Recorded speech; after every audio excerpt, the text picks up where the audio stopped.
नमस्कार, मैं हूं doctor Vinita Ramnani, eye specialist और ग्लोकोमा एक्सपर्ट। आज हम बात करेंगे कि अगर मरीज को ग्लोकोमा यानी कांचबिंद आंख की बीमारी पता चली है तो उन्हें क्या सावधानी रखनी चाहिए और उसका किस तरीके से इलाज किया जाना चाहिए।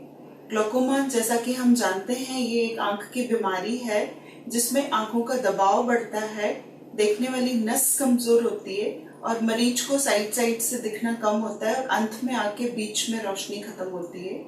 इसमें जो मरीज है वो अपनी रोशनी खो देता है, वो इलाज से वापस नहीं आती है। इसलिए इसका प्रॉपर डायग्नोसिस, समय पर इलाज बहुत जरूरी है।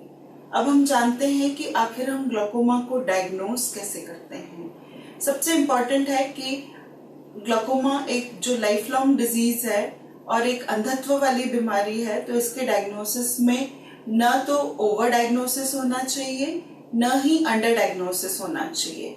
यानी कि जल्दबाजी में गलत डिसीजन नहीं होना चाहिए या फिर वो ग्लोकोमा मिस नहीं होना चाहिए।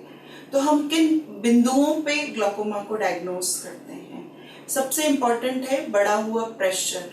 जो आंख का दबाव है वो 10 से 20 मिलीमीटर मर्क्यूरी होता है और आपका डॉक्टर विभिन्न तरीकों से वो आपकी आंखों के प्रेशर को चेक करता है।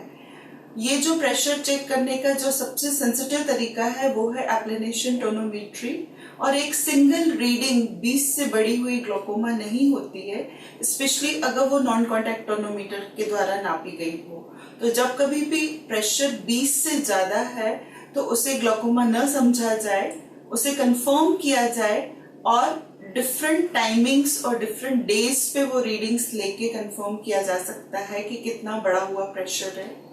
अब ये बढ़ा हुआ प्रेशर जो है वो आपकी आंख की नस को डैमेज कर रहा है, तो आपकी ऑप्टिक नर्व यानी नस की एग्जामिनेशन जरूरी है कि उसमें कितना डैमेज है, और उसका जो कंफर्मेशन है वो ओसीटी टेस्ट और फील्ड टेस्ट यानी पैरीमेट्री के जरिए होता है। तो एक बार अगर ये सब जांचें हो गई, उसके बाद ग्लोकोमा डायग्नोस होता है और वो ग्लोकोमा को हम आइडेंटिफाई करके क्लासिफाई करते हैं कि वो प्राइमरी ग्लोकोमा है, सेकेंडरी ग्लोकोमा है या कॉन्जेनाइटल ग्लोकोमा है।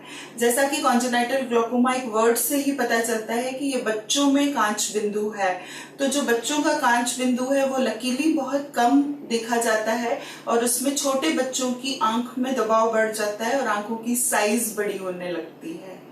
जो प्राइमरी वैरायटी ग्लोकोमा की है वो दो तरीके की होती है, वो एंगल क्लोजर हो सकती है या एंगल ओपन। तो जब कभी भी आपको ग्लोकोमा डायग्नोस होता है तो आप जरूर डॉक्टर से पूछें कि वो एंगल क्लोजर वैरायटी का है कि क्लोज्ड वैरायटी का है, क्योंकि ओपन वैरायटी में लेजर कामयाब नहीं होता है और एंगल क्लोजर वैरायटी में लेजर किया जाता है, और स्पेशली उनके रिलेटिव्स, जैसे जो फर्स्ट डिग्री रिलेटिव हैं, भाई बहन हैं या उनके बच्चे हैं, उनका भी लेजर तक करना पड़ सकता है हमको उनकी आंखों की ग्लोकोमा को बचाने के लिए।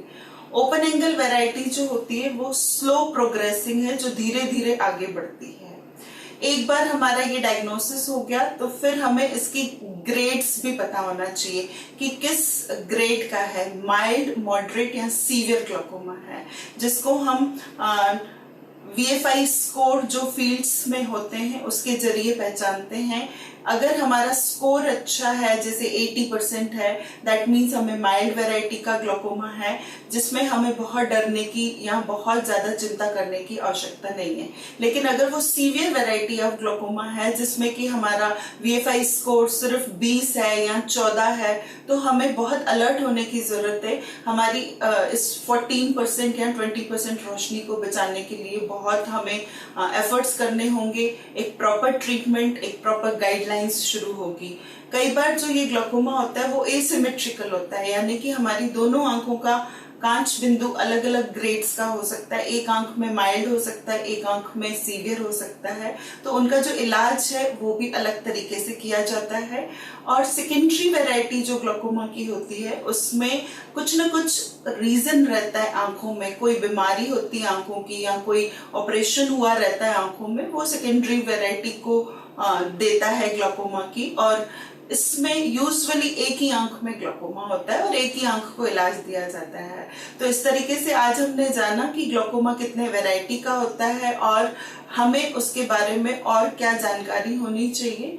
अब हम आते हैं इलाज के बारे में कि इलाज किस तरीके से किया जाता है और उसको हम आगे कैसे रोकथाम करते हैं। इसके लिए आप प्लीज मेरा सेकेंड वीडियो देखिएगा ग्लोकोमा के इलाज के बारे में।